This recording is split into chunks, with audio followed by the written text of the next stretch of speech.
It's Iron Maiden right here from the Classic Metal Show from the Power Slave release with 2 minutes to midnight. That one going out to Sal for his friend out of work, Dale.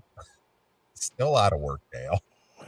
When's Dale going to be in work, Dale? I don't know. And Gary Skadra checking in with Rollins Band Step Back, and Sydney Ralston checking in with the Blue Garden from the band Masters of Reality. All right.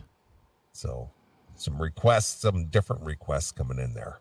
A lot of strange stuff, that segment, Yeah. other than a Maiden. Exactly. All right. You got anything else? Well, let's talk about Guns N' Roses, shall we? Yeah, I actually had that on the list as well, so go ahead. Well, they are, they're back on the road for the Not in This Fucking Lifetime tour, I guess, continues. After 5 years. I guess we're still going to be in this, not in this lifetime, apparently. They must be getting along, enjoying those millions of dollars they're raking in. When did this tour start? 5 years ago? Something like that, 17, 18? Yeah, it's been 5 years. Yeah. There's some funny audio of me and you out there going, there's never going to be a tour. Never. Yeah. Probably. I mean, we've been wrong before. Oh, yeah. But I actually just heard it the other day. It played on the 24/7, and I was listening, and me, the big dumbass that I am, I go, mark it down now. Never will they play a show. Here they are 5 years later, fucking still out there touring on the same tour. Yeah. Well, you know what? And the Guns N' Roses is one of those anomaly bands that they're able to still tour and sell arenas on the strength of arguably 3 albums. Yeah, but realistically, 1 album. Yeah, realistically 1 album, but if you want to call Use Your Illusion 2 albums. Yeah. I'm saying they're able to tour because Appetite was so goddamn good. That's I know. why. And the thing is that came out in 87. Yeah. 5 years ago. Yeah, it's almost 40 years old. Mm-hmm. And they're still selling arenas on the strength of 1 album. Yeah, well, there's Chinese democracy. Let's not forget that. Let's not forget the spaghetti incident. That's true. That's right.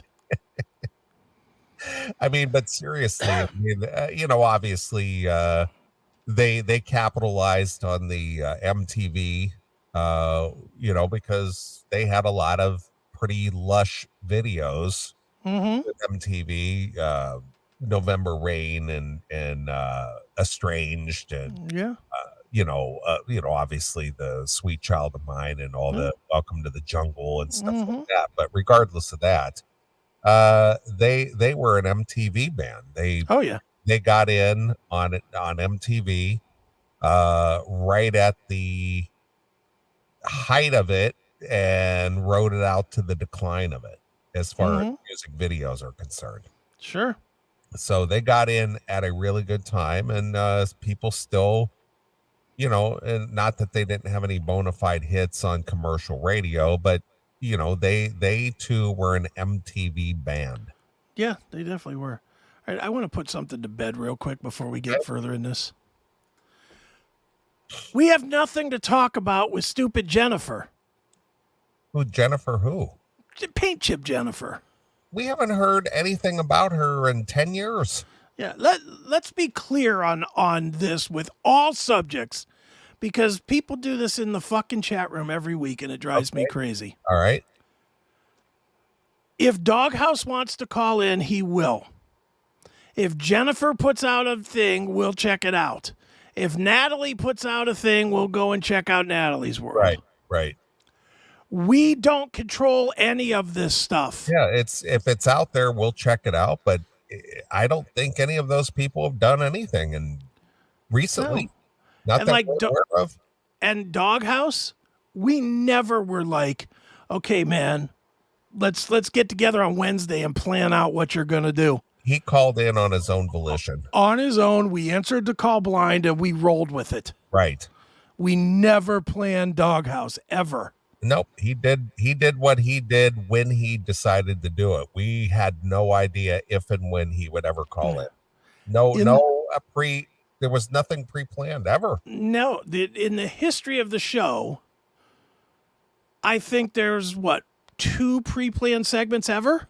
The talking metal at Best Buy. Mm-hmm. That was one. What was the other one? Oh, the Paul Stanley visiting the studio. Paul Stanley visiting the studio was the only other one. Yeah, and that was just a bit that we came up with, and that's why we never do bits. I mean, it wasn't that they weren't good. Actually, who was it? Who did somebody? I think it was Bob Nobandian or somebody said that they got sucked into that. And, I know what it was. I was going through a bunch of old emails. Okay. And I had gotten an email from Bob Nobandian, and he said he totally got sucked into the whole Paul Stanley. The talking metal? Yeah. because you guys pulled that off like you were actually calling a Best Buy store. And Matt, your friend Matt Wardlaw, he said he totally pulled it off like he was like Best Buy manager. But then when he started talking about guys hanging out, in sleeping bags and setting up like a spaceship outside and stuff, right, then I knew it was a spoof. He said, but I totally, his whole email was, I totally was sucked into this whole thing. Right. And then I realized that, then it started getting a little too ridiculous. Yeah, it was a good one though. Yeah, it was fun.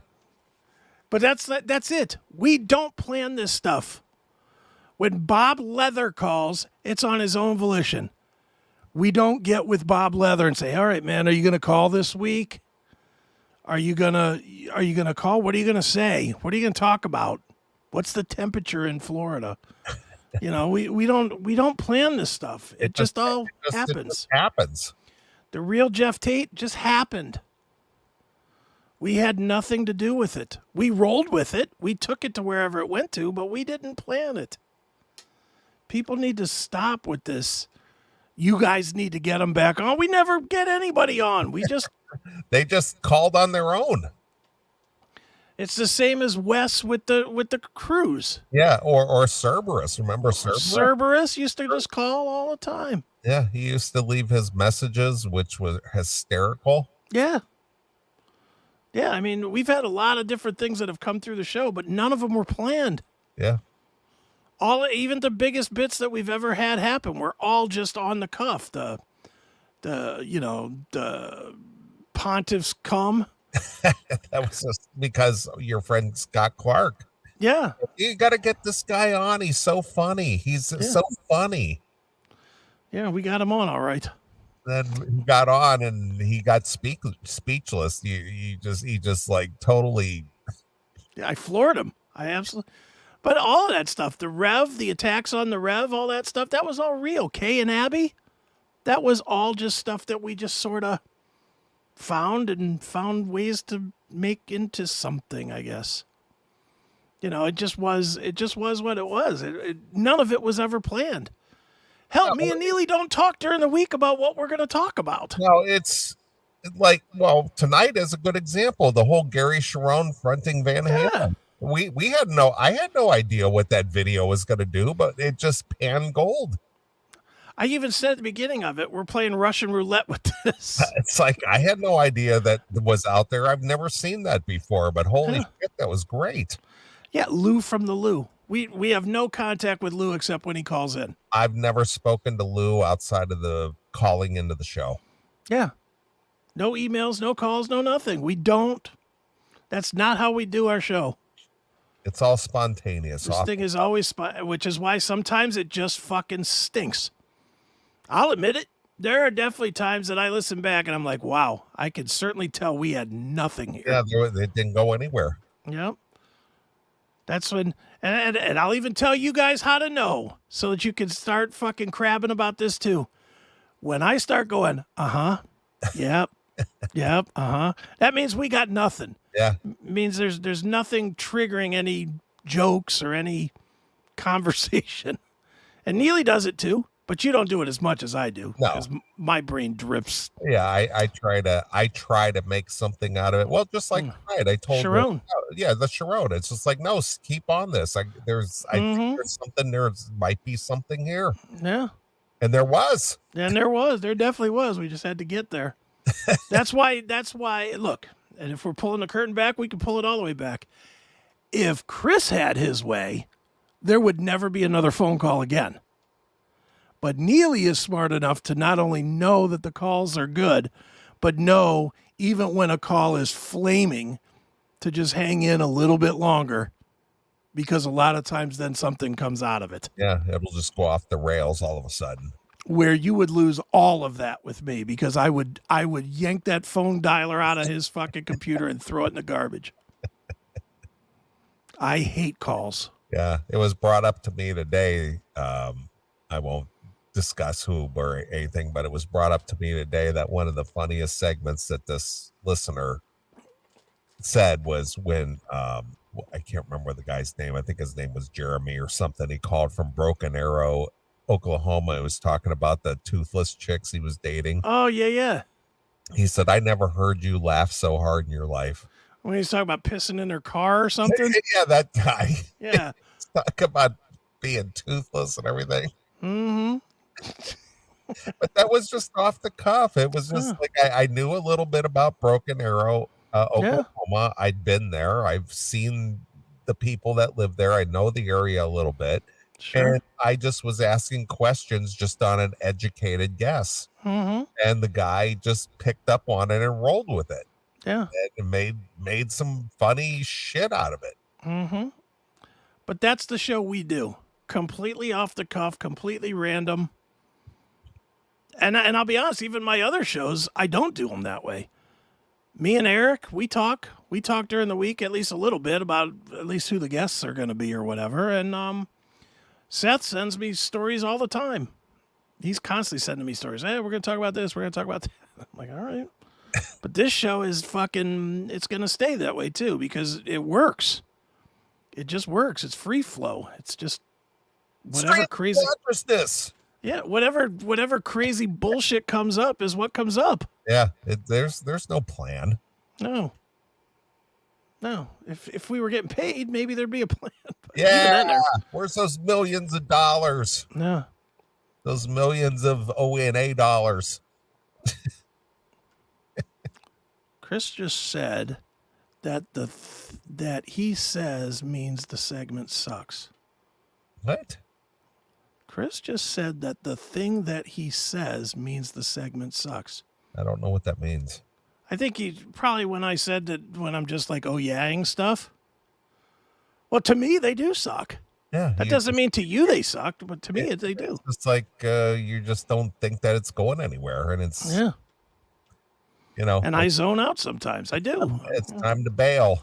Yeah, it's a long fucking show. Sometimes it's hard to stay razor sharp for 6 goddamn hours. Let us bring you the funny. You sit there and you listen. Don't worry about what I said. Yeah. And yes, I will say some of the segments suck. You know what? Over 28 years of 6 hours a week, some of the segments are going to stink. It's not going to be the greatest shit ever. Some of the segments do stink. I know that. I certainly know that. But it's funny because the things that I think stink, you don't always think stink. And the audience doesn't think. Yeah. Like, I can't stand the calls from Lou from the Lou. They make me want to fucking pull my hair out and choke myself with it. Every once in a while, Lou gets a good one, but for the most part, when he's dropping N-bombs and just, talking about hockey, I just want... He's trying to be outrageous for the sake of being outrageous. It's like, dude, don't call. Just don't. But again, you wait and wait and wait and wait, and then something pops up, and then it turns into something. Right. And where me, it would be like, click. It'd be, hey, guys, it's Lou from the Click. That would be me. That would be, look at, here's another one. Mark Nero. Right. I couldn't stand this fucking guy. Right. Mr. Fighting the Haitians. But that was one that you let go, and it came out to fighting the Haitians. Right. He was fighting the Haitians, which turned out to be an all-timer. I mean, that's it. Is everybody's got a different taste in it, including me, including Neeley. I'm sure when me and Ozzy Ace are going off on fucking costs of brothels for an hour at a time, Neeley does not give a fuck. Yeah. But he hangs around with it to hope for something funny to come out. Right? Yeah, I do. You gotta, it's panning for gold is what it is. It's like, exactly. You might be panning through pans and pans of mud, but all of a sudden there's that little shiny nugget. And that's right. There it is. Mm-hmm. And it is just what it is. Good. Jason, best answer you've had all night. I don't call anymore. Good. Good call. Best call you've ever had. Not calling. Yeah. But anyway, that's all I wanted to say. Well, everybody keeps bringing up what about? It's just like it's out of our control. Yeah, but the thing is that it happened. It's in the past, and you can't live on it. It's like, the thing is that's why we don't do bits. Mm-hmm. Remember that time you guys did that? You should do that again. Yeah. Well, one that we tried and it just wasn't as good anymore was Talking Metal. Yeah. When I came back to the show, we tried to do Talking Metal twice. And both times it was ridiculously flat. Yeah, because it just, it lost its appeal. Yeah, or we lost our edge we lost our attitude toward it. And that's mostly me. That was me coming back not being quite as pissed off as I was before. And I wasn't as angry. I wasn't looking to fucking hurt those guys anymore. Yeah. I was just looking to move on and do our thing. And it just didn't have the same juice anymore. That's why we don't really stick to anything for too long, do we? No. We do it for a while, beat it to death, and move it on. Sure. And we don't even do it that much anymore either, because we don't have any segment that we used to do a lot. I mean, we used to have bumpers because we used to have a regular segment. Mm-hmm. And probably the only one that's held on through the years that we did a few weeks back was Harry Chapin. Judge Aiken. And Judge Aiken. And we got a lot of Judge Aiken material that we're going to have to get to eventually. Right. But because of your arm and all that other stuff, I didn't, because of all the issues you've been having over the last few months. Maybe next week we'll do Judge Aiken. All right, because there's a lot of material stacked up for Judge Aiken. But that's a funny one. Yeah, that's funny. What is that? Your manager is on the phone? Yeah, meaning I'm boring him. Preaching at him? Yeah, I'm boring him. Yeah. Well, it's kind of funny because, I've been doing these life coaching things, right? Sure. Those sample sessions, and I've been talking to some of the fans who signed up for this. And one of the things that I've been having difficulty with doing the life coaching, and if you're, you asked to have a session, your session's coming up very soon, by the way. So if you haven't heard from me, you're going to hear from me very soon. But regardless of that, these life coaching sessions have become, well, this was my opportunity to talk to you. Oh, of course. I think you saw that coming. Well, I did. And I try to keep them focused on the life coaching thing. And it's like, well, let me make you a deal. You do the life coaching thing with me for 45 minutes. And for the last 15 minutes of the hour that I allotted you, I'll let you talk to me. Yeah, there you go. And then it starts into, remember that time you said, one of the ones that was brought up to me, and this was a long time ago, you said something that was so funny. You said, where do you draw the line, Aerosmith? Okay. That was funny to me. All right, then. I mean, I get the joke. Well, the person I was speaking to is a huge Aerosmith fan. Okay. And so he said, you said to this guy, where do you draw the line, Aerosmith? And I just fell off my chair. It's like, okay. I know it's always the ones that you're just like, whatever. That wasn't even funny. But But I'm an Aerosmith fan, so I got the joke right away, and it was Right. just like, holy shit, that's the funniest thing I ever heard. Oh, hilarious. You know?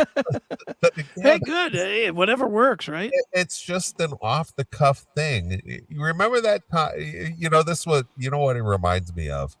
If you ever saw the old Chris Farley when he was on Saturday Night Live and he was like interviewing, say, like Paul McCartney. Remember that time you were working with John Lennon and you wrote "Let It Be"? Yeah, I remember that.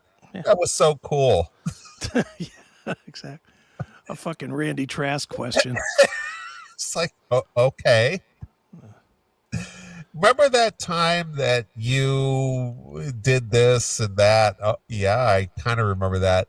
I was there. Yeah, it was great. Do you remember seeing me? I He gave you the peace sign. You gave me the peace sign. threw the peace sign right back. Yeah. Connected right then and there. Remember that? I do remember that. I know you've seen 3 million other people, but you remember me and you? We made that connection. Exactly. But it's been fun.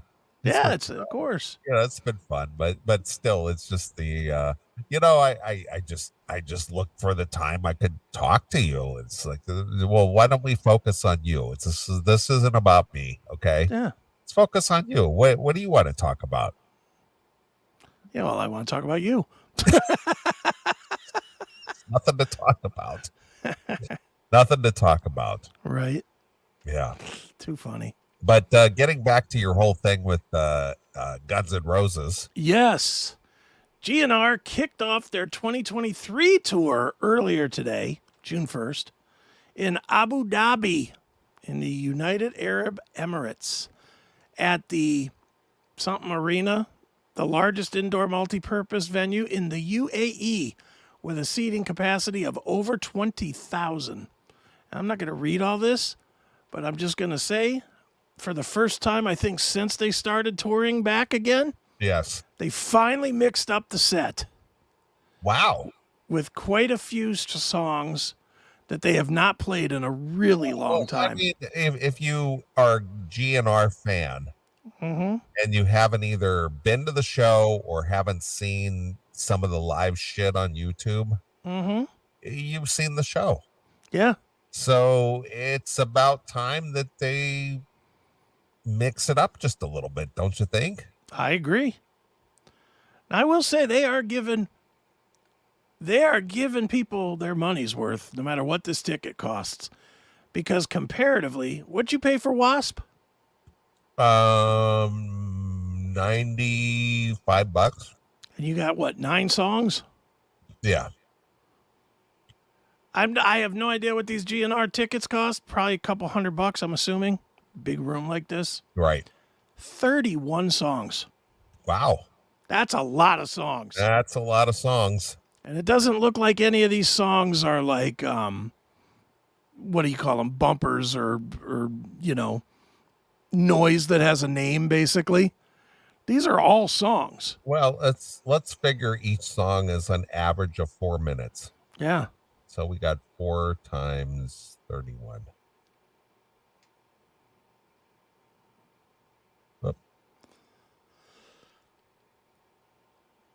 124 minutes. So 2 hours. A little over 2 hours. But that's if each is 4. I mean, some of these songs and then there's banter in between, and so you're getting 2.5, almost 3 hours of a show. Yeah. Oh yeah, because like some of these songs, like "Estranged," is 10 minutes. And you got solos, and Civil War is 5 minutes or so. Yeah. So you get 2.5 to 3 hours of show. Yeah, it's solid. The list is solid, but I'll give them credit for mixing up the set list. I just didn't think we were going to see that happen, and they've mixed it up. They've got some things that are usually the end of the set being early, like "Welcome to the Jungle" number 6. Like that's early in the set. Right. "Welcome to the Jungle," pretty early. Here's the songs that they mixed in that they have not played in at least 15 years. "Bad Obsession," First time since 93. That's a real long time, 30 years. Pretty Tied Up, first time since 92. Down on the Farm, first time since 2006. TVI, which is a Stooges cover, first time they ever played that. Anything Goes, first time since 88 that they've played. That surprised me. I like that song. You like that song? My way, your way, anything goes tonight. Yeah, sure. And let's see. And that's it as far as the real old ones. But then there's other ones that are still first time. They haven't played them in like 5 years or so. Nice Boys and This I Love, and I mean, it's pretty good. Played the Velvet Revolver cover of Slither. Not a bad. I mean, it's not a bad list. I mean, it's not. Is it still overloaded with songs that they always play? Yeah, but that's what people want, though. Yeah, I mean, that's it. I mean, they're giving people what they want. Still a little too heavy on the Chinese Democracy for my taste, but I mean, whatever. But they're playing them. They sound good, other than Axl sometimes. What happened to his high voice? His high voice is like Mark Slaughter high now. Right. So like, I'm gonna play. I'll play Anything Goes. His high voice is just too fucking high. Where's that? Check this out. This is Anything Goes from GNR. I think. Whoops.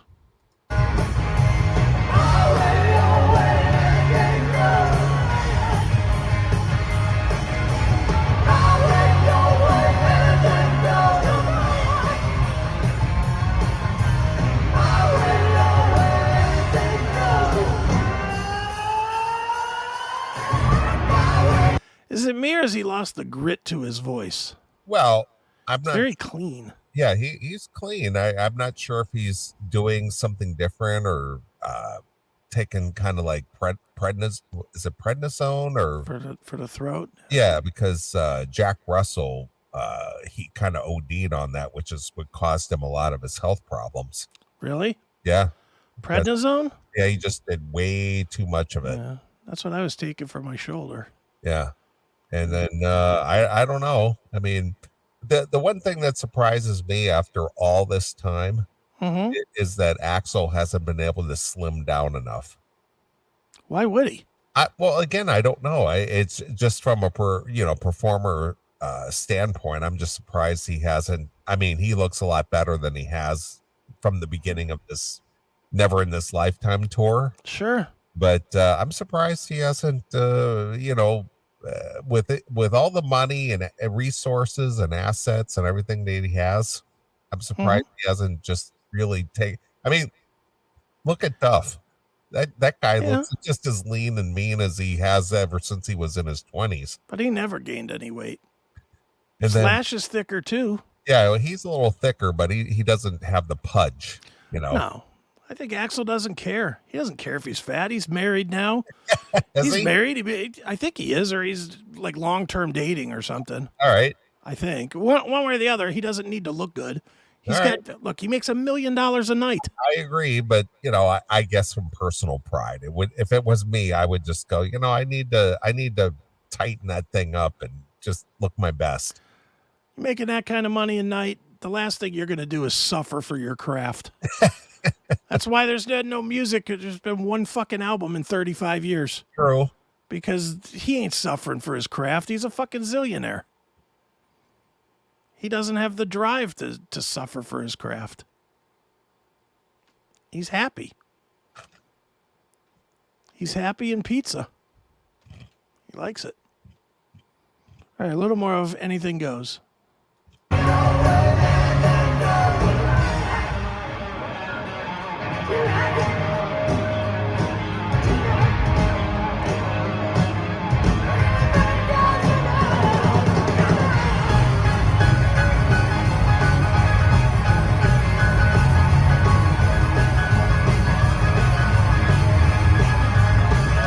You know what's the other thing that's different with Axl?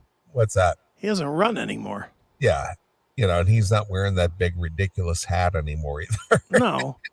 But I mean, remember when from side stage, he was side to side. He was like Gary Sharon without the faggy moves. Yeah. I mean, watch this. He's over here on the corner. When in the old days, when he's over on the corner, next thing you know, he'd be darting across the stage. Now watch him. He just casually walks out of this.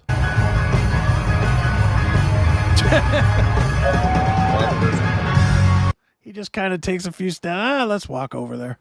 Yeah. You know. There you go.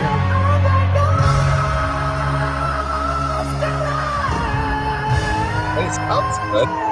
Yeah, he sounds pretty decent. Yeah, he sounds really good. He's tightened up his voice. Yeah, I mean it's a little clean, but I'll play a little Bad Obsession. All right. Stop thinking, I'm sinking, shaking down my bed. I call my mother, she doesn't know now. She said I'm sick in the head. She said, you ain't special, know who you're fooling. Don't try to give me line. But then stop thinking about seeing you one more time. Oh no, but I'm already left you when you're better off left behind. It's a bad obsession. It's always messing. It's always messing. It's a bad obsession. It's always messing. It's always messing.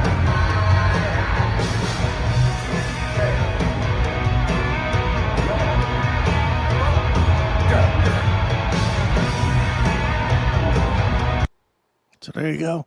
So who's this guitarist on the far left? That's Robin Fink. Yeah, I think so. Yeah, he kind of really looks like the whole Izzy. Yeah. Looks like the Izzy guy.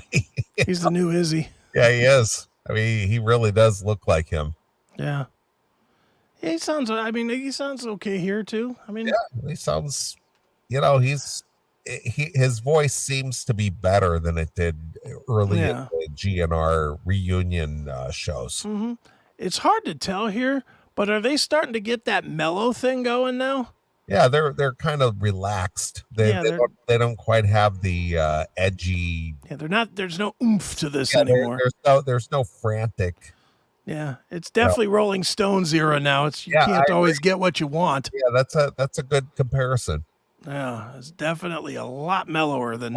They've kind of settled into the pocket now after all these years, 5 whatever years it is that they're doing this. It's Richard Fortus. Oh, Richard Fortus. Okay. That was in that period where there was like 43 guys in the band. Yeah, exactly. But yeah, he fills that Izzy slot pretty good. Yeah. I like when he sings for the Black Crowes personally. But yeah, there you go. So that's what's up with GNR. They're I don't know if there's any more video. You want to hear this Pretty Tied Up video? Yeah, let's see that. All right.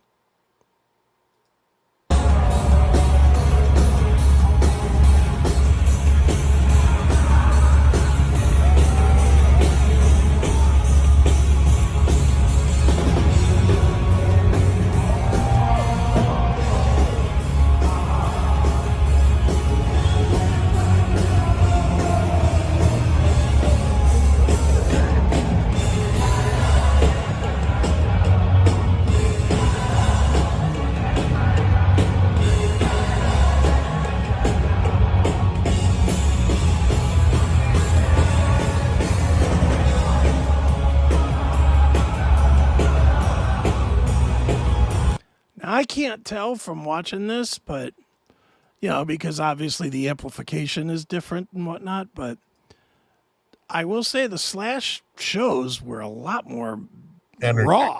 Yeah, a little more energetic. Yeah, and just a lot more raw than this. This is pretty mellow. Well, again, they've got the $1 million production, and they can just. Again, it's not a spontaneous band anymore. No. I mean, we're familiar. We're like an old married couple now. You know, we may not like each other, but we're stuck with each other, and this is our legacy, and this is what we do. And you Right. people come out and spend, you know, hundreds of dollars to come see us, and this is what you're going to get. Well, there it is. That's what you're getting. All right. Guns and Roses. But these are a bunch of 60-year-old men, you know, performing songs that 20 plus year old men used to perform, you know, 40 years ago. Yeah, I'm not a hammer. I'm just the opposite. I'm saying bravo to them for mixing up the set finally. Yeah.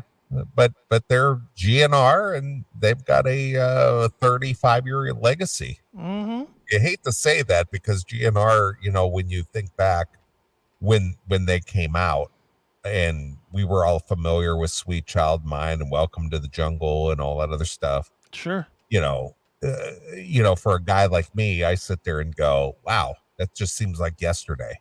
Yeah, it really does. And then you go, holy shit, that was 35 years ago. Well, dude, I'll tell you what's crazy to me. When I saw him on Use Your Illusions, seems more recent to me than when I saw him with the Beastie Boy guy with Buckethead. Right. That seems like a million years ago. That was what, 2001 or 2 or something like that. And seeing him on Use Your Illusions was obviously what, 92. Right. You know, I saw him at Shoreline Amphitheater with Skid Row. And that seems like that was yesterday, like you're saying. That seems very, very close. But it is what it is, man. I guess the shows that were better, you remember better. I agree. So, all right, let's do like one. I don't even want to take a break. Let's just power through one more story, maybe 2, and then we'll get the fuck out of here. All right. Fine with me. We will make that work. Cool. Let me see. What do I got here on the lineup here? Oh, well, since we're going to just do a couple of short stories. Yeah. Here's one for you, since you kind of like the sleazy chicks and so on and so forth. So people tell me. All right. Here's a bizarre story for you. Okay. A strip club manager claims that Quentin Tarantino paid a stripper $10,000 to lick her feet. I don't doubt that. Tarantino seems like a weirdo enough to want. I mean, the real question is, why would he have to pay her $10,000? I guess it was sort of like, yeah, I'm a weirdo, and I know you know I'm a weirdo, but if I make it worth your while, maybe you won't make this story. Maybe you won't run to TMZ or whatever, and tell them I paid you to lick your feet. Yeah, well, that worked out well, didn't it? Well, this wasn't a recent happening. Apparently, this was one of those times. Who knows when this took place? Mm-hmm. In one of those edifying moments that the internet specializes in, a self-described lowlife from North Carolina who goes by NorCal Lowlife has offered perhaps the most graphic depiction yet of Quentin Tarantino's fabled foot fetish. Sure. Lowlife, known as Paige Rad, has apparently been some kind of a senior staff writer at Hollywood strip club Crazy Girls and appeared on a podcast called what is it? Get in the low. Let's see here. In. Let's see. Doesn't matter. Who cares? Get in the car. Get in this car this week. Yeah. Here's my question. Why do you have a staff writer at a fucking strip club? Who knows? What does the staff writer at the strip club do? Maybe it's one of those strip clubs that attract celebrities, and they're sort of like the paparazzi staff writer. You know what I mean? Yeah, I thought maybe they were scripting the dancing or something. No, it might have been like, this might be a popular place where like celebrity type people show up and they're kind of like Page 6 or the TMZ of strip clubs. Right. And say, so-and-so frequented our club this week. Mm-hmm. Yada, yada, yada. Sure. Lowlife alleged that the Pulp Fiction director, isn't that funny? Here we go. We're talking about Guns N' Roses living off the legacy of their 1987 release. Yeah. But yet Quentin Tarantino is living off his 1994 Pulp Fiction. They can't find any more recent Tarantino movie? Nothing more relevant. The Grindhouse director or something? No. People remember Quentin Tarantino for Pulp Fiction, which I will admit is one of my favorite movies. And didn't he do the one also with Mr. Pink and Mr. What was that? Yeah, it was Reservoir Dogs. Reservoir Dogs, yeah. Sure. Because the Vincent Vega, his brother was his quote unquote his brother was one of the guys in Reservoir Dogs. Mm-hmm. Vic Vega. Yeah, Vic Vega. Right. Then he parlayed that into Vincent Vega. That's right. Which was his brother. Mm-hmm. They were all involved with that scene because a lot of the same people were in both of the movies. Right. Harvey Keitel and what was the guy who Madsen? died? But yeah, that guy, he was can't remember what that guy's name was, but the guy who he was the guy who was holding up the patrons in the coffee shop. I can't think of his name, but he was the undercover cop in Reservoir Dogs. Okay. He acted like he was one of the criminals, but he was actually an undercover cop. I'm looking. I'm terrible at this.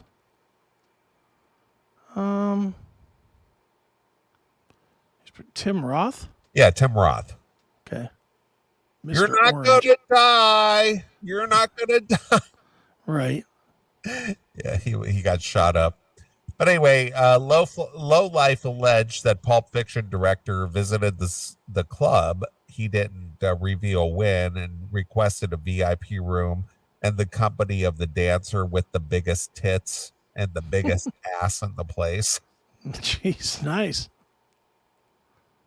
Good for him. Yeah, send me Kim Kardashian, will you? I don't get that, the Kardashian thing. I just don't get it. Yeah, it's living the high life, and I mean, who wouldn't want to be independently wealthy and just be able to do what you want to do? I get that part. I'm just saying I don't get guys that find her or her sisters to be this fucking like top of the food chain hot. Who knows? I don't get it. All right. Living up to his name, Lowlife said he went to a back room and watched the action on the CCTV monitor out of curiosity. So you're basically a voyeur. Yeah, he is. All right. He's sitting down. She's about to do her little take off her top thing, Lowlife said, and he gets up, throws her on the fucking seat, takes her boots off one at a time, both shoes, just starts licking the bottom of her feet and sucking her toes. All right.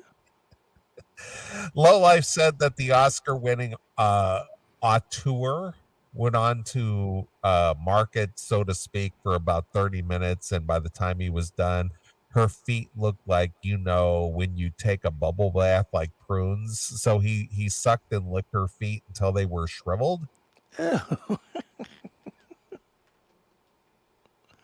All right, yuck. All right. How much saliva does he have in his mouth? I know, really. It's just like he pruned up her feet to where they were all shrivelly. Okay. I think he gave her $10,000. Wow. Quentin Tarantino's foot thing has long been something of an open-toed secret in terrace. They're trying to be clever here. Terrasol Town. Like Tinseltown. Yeah. More than a decade. His movies are full of gratuitous foot shots, and in 2010, Uma Thurman even toasted him at Friars Club roast honoring him by serving him champagne in her black velvet shoes. At the same event, Eli Roth, a star in Tarantino's Nazi hunter flick Inglourious Bastards, cracked a joke in just as poor taste as a podiatric I don't know, Dom Perignon, whatever. He quipped that the movie icon has a bigger shoe collection than Douche. Okay, then. All right. So still gross. So he's got a foot thing. Yeah. Do you know anybody that has a foot thing? Do you have a foot thing? No. Feet? No, I can't say that I do. There's too many ways feet can go bad. Okay. And I know ultimately you can say the same thing about pussy, but I think there's more ways feet can be bad than pussy. Pussy, there's only really two ways it can be bad. You know, either yeasty or fucking what's the other one? Bleeding. Bleeding feet? No, pussy. Oh, bleeding pussy. That's the only two ways people would find that to be bad. All right. Bleeding pussy or fucking yeasty pussy. Right. Feet. Man, you could get lint. You could get fucking foot cheese. You mean like putting them in your mouth? Yeah. Oh, yeah. Yeah, I mean, there's so many ways it could be wrong. They could just stink. Oh, yeah. Just in general. True.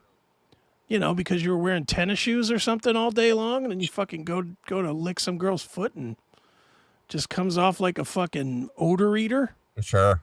Yeah, I mean, there's just too many ways feet could be bad. There's too much stuff that could get on your feet. True.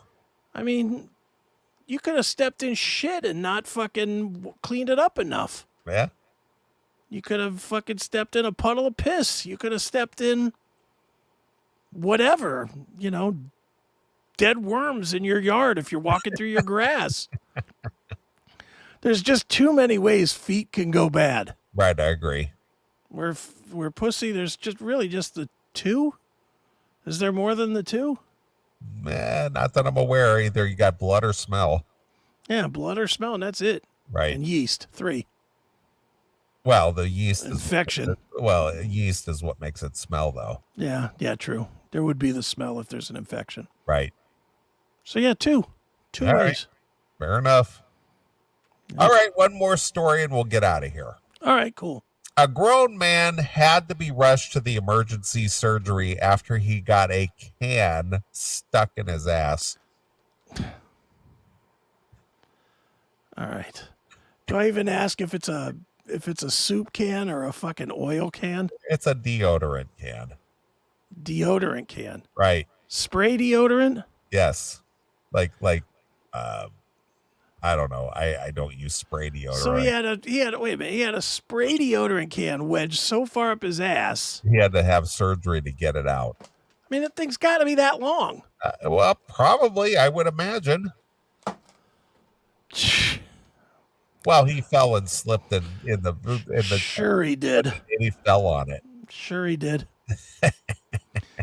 Yeah, because that's what happens all the time. I'm constantly falling on shit and having to go up my ass. Right.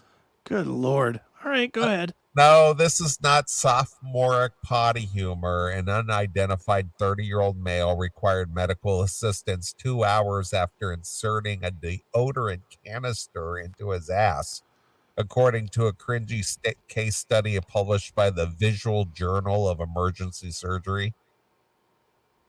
Okay. The Iranian patient. Iranian. Hello. Hello. My name is Bill. My name is Abu. Right. And I got an ouchie in my bunghole. The Iranian patient was experiencing acute abdominal pain as a result of his heinous anus pursuit of sexual pleasure by way of what's termed as foreign body or FB in the medical community.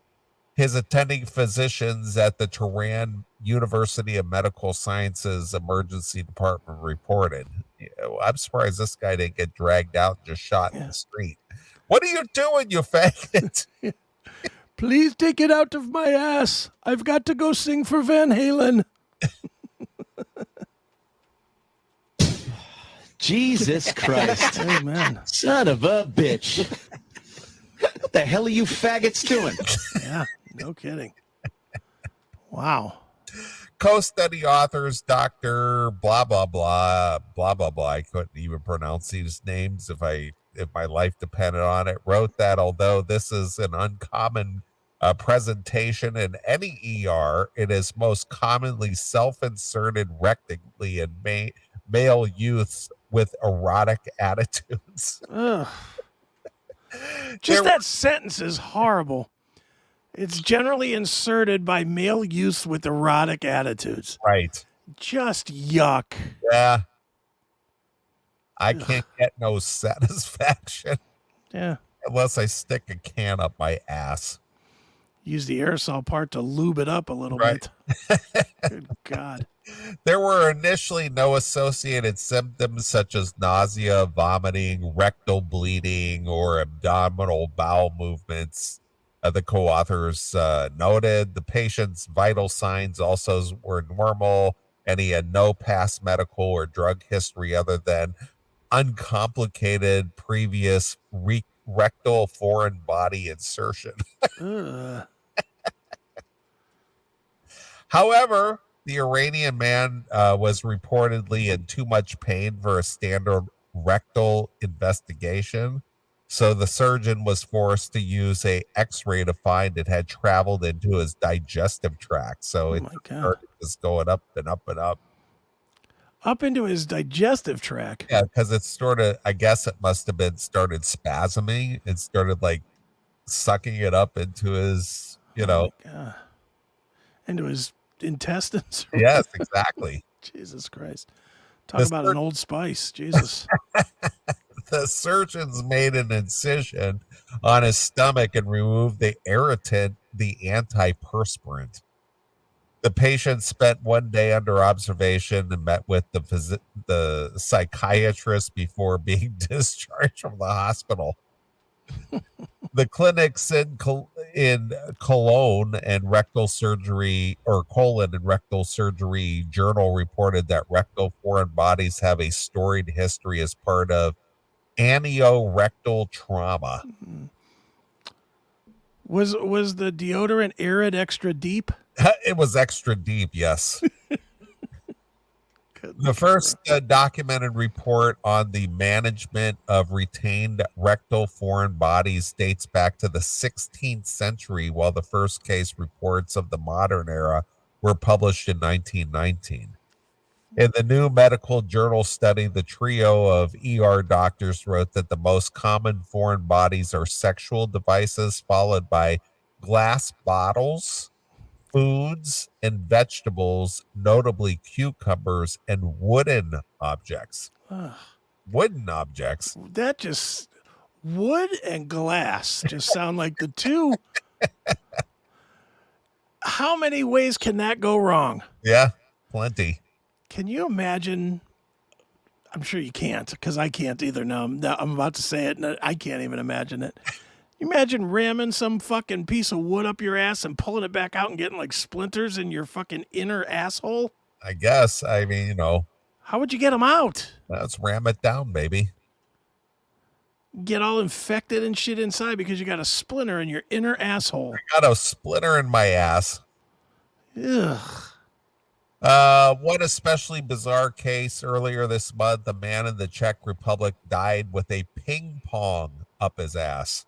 Oh, that's old school. After electrocuting himself during the self-pleasuring session gone horribly awry.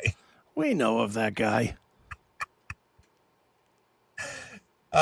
Meanwhile, experts have long warned that foreign bodies can perforate the bowel, causing fecal matter to seep into the abdomen wall, causing potential fatal infections. Removing a rectal foreign body may be high risk and should be done by a surgeon or a gastrologist skilled in the foreign body removal. Meanwhile, another notable paraphiliac, I guess it is, practice is urethral sounding, in which people attempt to stimulate themselves by sticking foreign objects from AA batteries and Christmas ornaments to 6 feet of string and 6 kidney beans into their urethra. Yeah. So how do you stick something up your pee hole? See, I've seen some of that disgust. I've seen some of that back in the E-Bombs world days. There was a thing, I don't know how old it was, and I know it was fucking grosser than gross because my daughter used to send it to me just to fucking gross me out. But there was a fad for a while where guys were sticking live worms in their dick hole. Live worms? Live worms.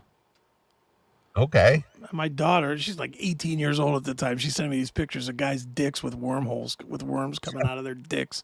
I was like, why are you sending me this? I got a worm in my dick. Worms in their dick. Okay. It was fucking nasty. Yeah, I know. As putting anything in your dick would be. Yeah, why would you try to stick something in your pee hole? Yeah, any of it is nasty, but Ugh. I just remember when the worms in the dick was a thing. That's a new one on me. Ugh, gross. Jesus Christ. Son of a bitch. What the hell are you faggots doing? Jesus. This has been a very themed show tonight. Really has been. Happy Pride Month, everybody. Yeah. So we've tried to, do our part. Yeah. We've hooked you up. All right. Well, we're going to end a little early tonight. Yeah. But we gave you enough. We've given you all the funny. That's right. Nothing. But yeah, sign up to the locals. Again, tell them how to do that, Chris. Please go to classicmetalshow.locals.com and sign up. And like we said, we are going to be doing some giveaways here in the next couple of days. So all right. If you're signed up, you have a chance to win. All right. Just like buying a lottery ticket. That's right. All right. All right. Well, we appreciate everybody who's tuned in tonight and been a part of the show. And we're just going to get out of here just a wee bit early. That's right. We've given you enough for nothing. That's right. You got it. But I'll let you pick a closing song to take us out tonight. All right. How about if since we had that sexy segment, if we end it with "Ram It Down"? All right. Judas Priest. Yeah, it's very fitting. Yeah. All right. Judas Priest, "Ram It Down." Yeah. Aerosol can I will pound. Exactly. Ram it down. Ram it down. Sounds good. All right. Well, we appreciate everybody who's tuned in and laughed along with us and all that fun stuff. And we'll be back next Saturday. We'll do it all over again. So join our locals page and, have a chance to win some free swag. That's right. All right. All right. Well, we're out of here. This is Neeley along with my very good friend Chris Hagan. And we'll see you next week. Bye, kids.